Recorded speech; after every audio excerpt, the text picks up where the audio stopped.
माननीय अध्यक्ष फ्रांस सरकार, आपको मैं एक संदेश भेज रहा हूँ और संदेश भेजने का मुख्य कारण यह है कि भारत के नेताओं पर मुझे विश्वास नहीं है। ये बड़े ही मूर्ख, धूर्त, गद्दार और गांडू हैं। इनमें से आधे से ज़्यादा तो यह चाहते हैं कि भारत की सीमाएं टूट जाएं, भारत देश के टुकड़े हो जाएं और यहाँ से सनातन वैदिक हिंदू संस्कृति और हिंदू समाप्त हो जाएं।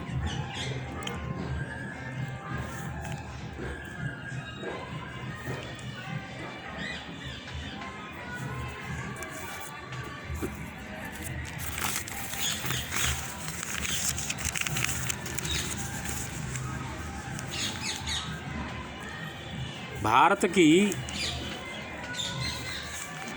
जो सबसे बड़ी कौम है जिसने देश का विभाजन करवाया, देश के संविधान को नहीं मानती है, चाहे जब जहाँ पर उपद्रव कर देती है, दंगा कर देती है, उसको इन्होंने अल्पसंख्यक कह करके विशेष अधिकार दे रखे हैं, अधिक सम्मान और सहायता देते हैं। पूरे देश की आबादी इन 70 सालों में 4 गुनी हुई है और कम्युनिटियों की 4 गुनी हुई है और इनकी जनसंख्या 10 गुनी बढ़ गई। ये सरकारी सहायता के कारण हुआ है।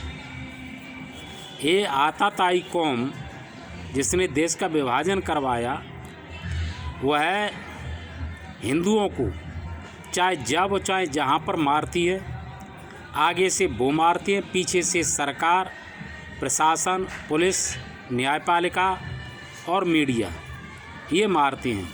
यहाँ पर बड़ी दुर्दशा है। आपसे मैं यह कहना चाहता हूँ कि कुरान धार्मिक पुस्तक नहीं है, इस्लाम धर्म नहीं है।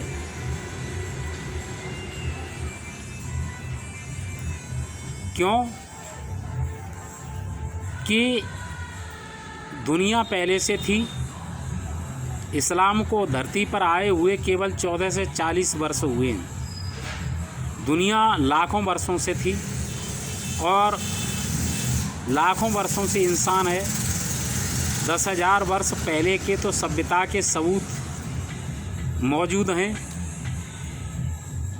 तो इसका सीधा मतलब है कि भगवान भी पहले का था और पहले पैगंबर हुए। इस्लाम खुद कहता है कि हमसे पहले 1,24,000 पैगंबर हुए हैं। पैगंबर उसे कहा जाता है जो कोई धार्मिक शिक्षा देता है। जो धार्मिक शिक्षा देता है उसे पैगंबर कहा जाता है। तो ये 1,24,000 पैगंबर हुए तो इन्होंने एक एक शिक्षा तो दी होगी, तब तो वो पैगंबर हुए। बिना धार्मिक शिक्षा दिए हुए वो पैगंबर नहीं हो सकते। तो कुरान में से पहले वो 1,24,000 बातें जो उन पैगंबरों की वो निकाल दो। फिर जो ये मानते हैं कि ईसा मसीह, मूसा और इब्राहिम पहले के पैगंबर हैं, नबी हैं, तो इनकी शिक्षा इसमें से निकाल दो। और वेदों की जो शिक्षाएं हैं कुरान में वो निकाल दो। तो बचता क्या है? जो बचता है वही इस्लाम है। एक ईश्वर को पूजने की बात है तो मैं यह जानना चाहता हूँ कि वेदों में कितनी बार कहा है, कितने लोगों ने कहा है कि एक ही ईश्वर है। और विद्वान लोग उसे विभिन्न रूपों में विभिन्न तरीके से निरूपित करते हैं, बताते हैं, व्याख्या करते हैं उसकी। भारत में हिंदू लोग एक नारा लगाते हैं, हर हर महादेव। इसका अर्थ है कि महान देवता एक केवल एक है। तो फिर ये इस्लाम में ऐसी कौन सी नई बात है जो पहले से नहीं थी? इन्होंने क्या कहा? जो कहा है इन अच्छी बातों के अलावा वो मोहम्मद ने या इनके अल्लाह ने, वो बहुत ही बुरा है, बहुत ही गलत है, वह अनुकरणीय नहीं है। तो मेरा कहना यह है कि ईश्वर, दुनिया एक है, दुनिया का इंसान एक है। इस्लाम से पहले भी नबी हुए हैं, पहले भी धर्म थे, तो उन सब की शिक्षाएं एक जैसी हैं। और मुसलमानों वाला जो ये अल्लाह और खुदा आया, इसने अलग से शिक्षाएं दी। और वे खुद कहते हैं कि अल्लाह हो अकबर, यानी अल्लाह जो है दूसरे देवताओं से, दूसरों के भगवान से अच्छा है।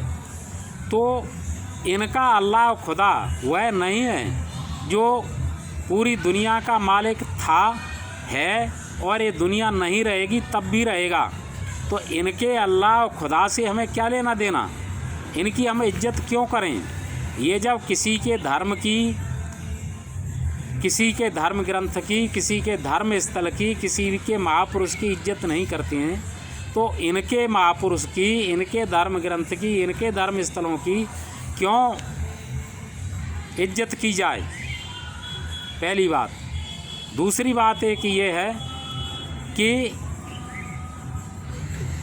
जब इनका दूसरा भगवान है जो हमारा नहीं है, और जो इनके लिए कहता है कि इनको ये अधिकार है, ये अधिकार है, ये अधिकार है, तो इसकी जो है इज्जत और पूजा उपासना ये करें, हम क्यों करें? हमारे लिए वो क्यों है?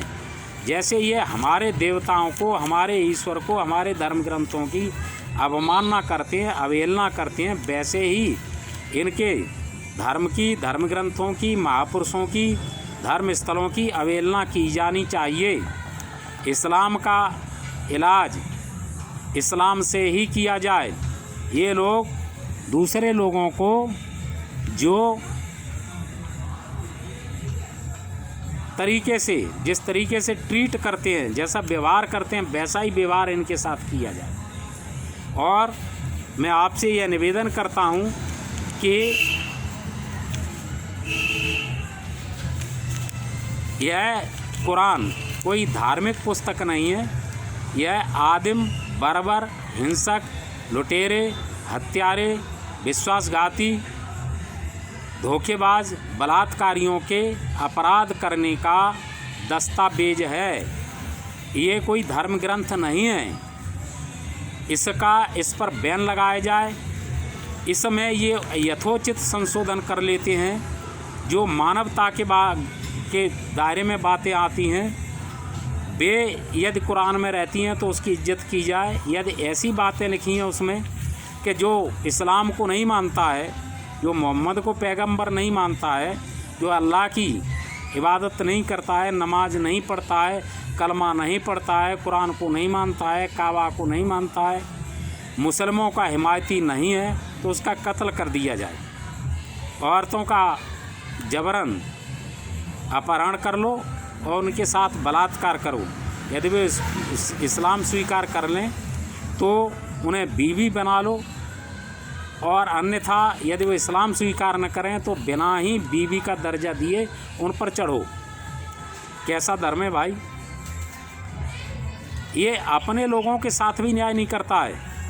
कुरान में ये लिखा है कि लोग कहेंगे कि हम ईमान ले आए, लेकिन ईमान लाएंगे नहीं, उनका विश्वास मत करना।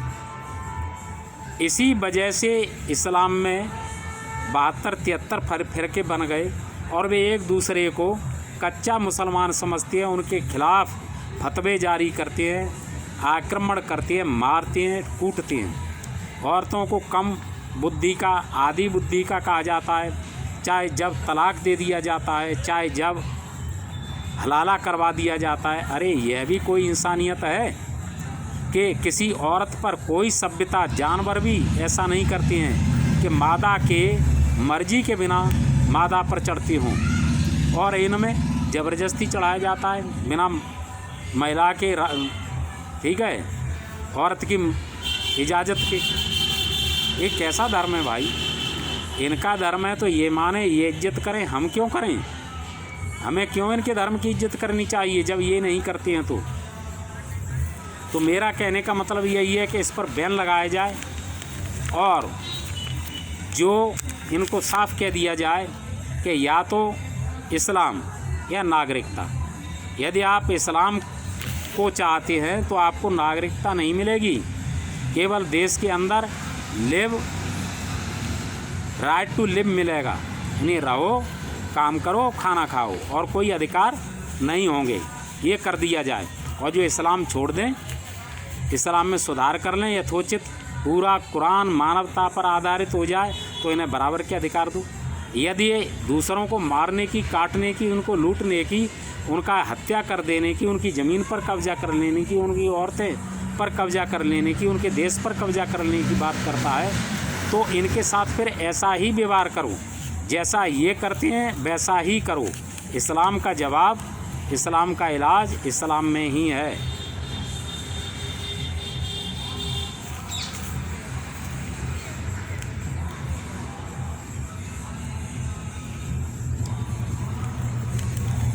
मैं आपको एक और अन्य बात ये कहता हूँ कि मैंने 3 पुस्तकें लिखी हैं और वे अमेज़न के जो KDP पोर्टल है, ई-सेलिंग वाला, उस पर मेरी तीनों किताबें पढ़ी हैं। एक किताब का नाम है मुक्ति मार्ग। इसमें मैंने ये लिखा है कि ईश्वर है और उसे क्यों जाना जाए और कैसे जाना जाए, किस तरीके से जाना जाए, वो तरीके मैंने दिए हैं। और उसे जान लेने के बाद क्या फ़ायदा होता है, उस किताब में केवल यही है। उसमें मैंने शर्त लगाई है कि जो भारत हिंदुओं और सनातन वैदिक हिंदू धर्म से द्वेष रखते हैं, वे इस किताब को नहीं पढ़ें। दूसरी किताब है मूल हिंदू दर्शन। इसमें मैंने हिंदू धर्म की मुख्य बातें और हिंदू धर्म के जो और संप्रदाय हैं उनकी भी कुछ बातें संक्षेप में लिखी हैं। उसमें मैंने ये बताया है कि इस्लाम धर्म क्यों नहीं है, तो आप उसका ट्रांसलेशन करवा करके देख सकते हैं। तीसरी मेरी पुस्तक है बौद्धिक विकास विधि। इसमें जो है मैंने यह बताया है कि किसी विषय को कैसे पढ़ा जाए, कैसे समझा जाए, कैसे याद किया जाए, कैसे लंबे समय तक स्मरण रखा जाए और फिर उत्तर देने के टाइम पर उसे कैसे स्मरण किया जाए और कैसे उत्तर दिए जाएं जिससे अच्छे नंबर प्राप्त हों।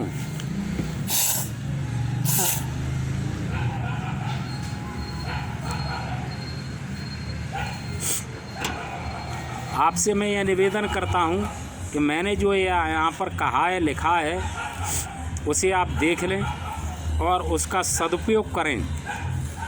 ये बातें मैं अपनी सरकार से भी कहूँगा, अपने देश के नेताओं से भी कहूँगा, लेकिन मुझे उनसे उम्मीद नहीं है कि वो इस पर कुछ अच्छा करेंगे। उन्हें तो जो भारत की शांतिप्रिय, अनुशासित, मेहनतकश जनता है, उसके दुश्मनों को उनके सिर पर बिठाना है, यहाँ पर जिहाद करवाना है और पूरा भारत उनको सौंप देना है। इसीलिए तो उनको विशेष अधिकार दे रखे हैं। एक मियाँ 4 बीवियों से शादी कर सकता है। पूछा जाता है तो वो कहते हैं कि औरतें ज़्यादा हैं तो वे क्या होगा, उनका कहाँ जाएंगी, उनकी सहायता के लिए उनसे 4 से शादी कर लो। आज पूरी दुनिया में, खास तरीके से भारत में, औरतों की संख्या कम है, जो सरकारी धूर्तता के कारण कम हुई है। तो इसमें कुरान, इस्लाम और अल्लाह और मोहम्मद क्या कहते हैं कि जब औरतें कम हों तो कितने मियाँ एक बीवी को रखें, यानी एक बीवी कितने मियाँों से शादी करे, ये उसमें बताया है? नहीं बताया है। यदि इनका फ़ायदा होता है तो कुरान साइड में रखा है, यदि नुकसान होता है तो साबित कुरान के खिलाफ़ है। अरे कुरान के खिलाफ है, तुम दुनिया के खिलाफ हो, इंसानियत के खिलाफ हो, जीव मात्र के खिलाफ हो, सभ्यता के खिलाफ हो, संस्कृति के खिलाफ हो, मानवता के खिलाफ हो। अपना नहीं देखते हो कि क्या खिलाफ है। दुनिया के सब लोगों ने तो सत्य न्याय नीति जो अत्याचारी हुए हैं दुनिया में, उन अत्याचारियों ने सत्य के, न्याय के, नीति के, मानवता के नाम पर झूठ बोला और अत्याचार किए, अपराध किए, पाप किए।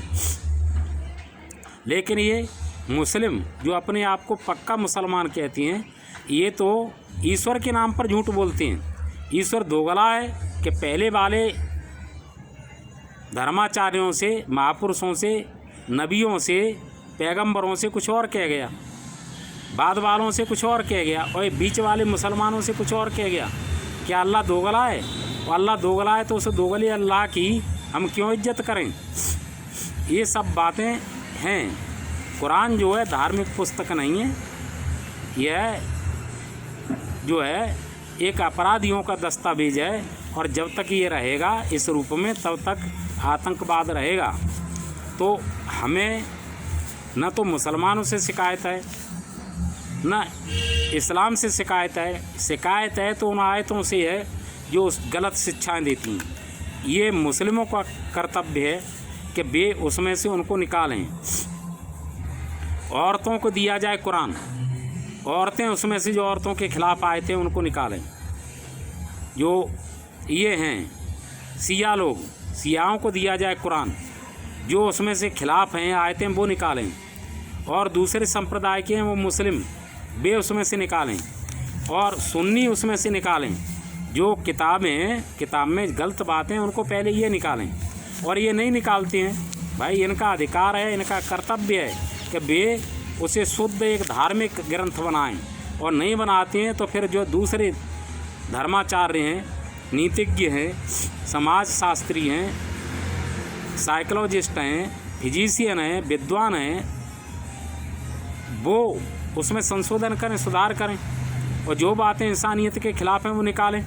और केवल कुरान ही में से नहीं, सभी धर्म ग्रंथों में से, सभी आचार संहिताओं में से, दुनिया की चाहे किसी भी धर्म की आचार संहिता है, किसी भी देश की है, किसी भी संप्रदाय की है, उसमें यदि मानवता के विरुद्ध कुछ है, इंसानियत के विरुद्ध कुछ है, कायनात के विरुद्ध कुछ है, जीव हिंसा हत्या है उसमें, तो उसे सुधार किया जाए, बदला जाए। इन्हीं शब्दों के साथ मैं अपनी बात समाप्त करता हूँ। जय हिंद, नमस्कार।